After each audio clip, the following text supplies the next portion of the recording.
Well, good morning, Fairfield Christian School family. And if that is news to you, then you missed our video announcement and letter a couple of days ago. So be sure and visit our website or back up a couple of videos on this website, and you'll find out what that is all about. But nothing else has changed. Everything else is still the same.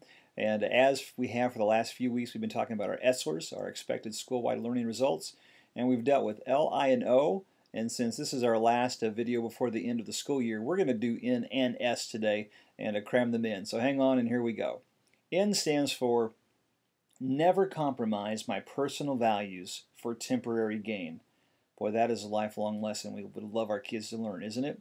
And our key word is integrity. And our scripture is found in Psalm 101, verse 2. It says, I will be careful to live a blameless life.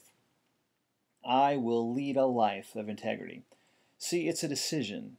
It's something that we teach our kids to do, not something that just automatically happens. And whether it's integrity in the classroom as it relates to studying for tests and not cheating and doing the work on your own and not plagiarizing and all those lessons we teach our kids, or whether it seeps over into their adult life in the business place, learning not to shortchange customers and to be honest. I remember when my grandfather used to talk about his word being his bond and how a handshake is all that was necessary. And unfortunately, we don't really live in those days anymore. But for Christians, that's exactly the way it should be. Never compromise, no matter what. And then our final ESSLER, is S for study for a lifetime. Learning for God's approval rather than the admiration of man. Would it surprise you to know that the average adult after college, if you discount fiction books, so books that aren't real, and you discount books or manuals that people have to read for their jobs, such as technical manuals, that the average adult only reads 3 nonfiction books the rest of their life.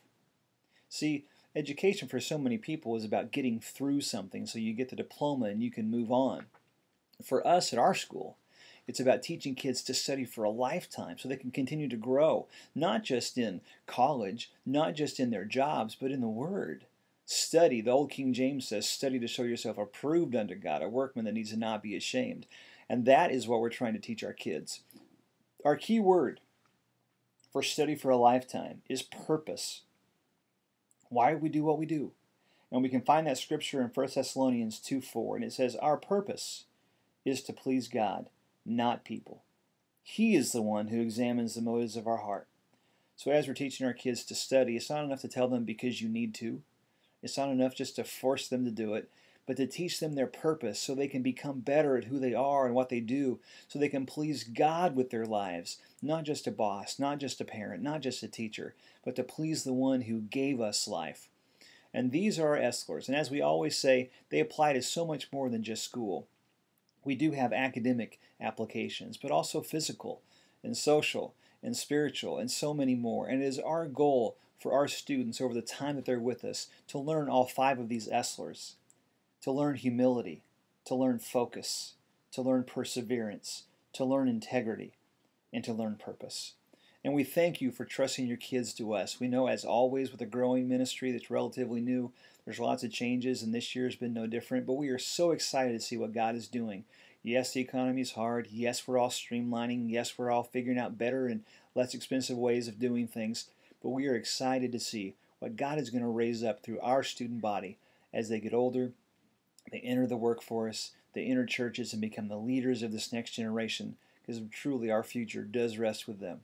So thank you again. God bless you guys. Probably won't talk to you again until after Christmas, so have a Merry Christmas, and we'll see you after the new year. Bye-bye.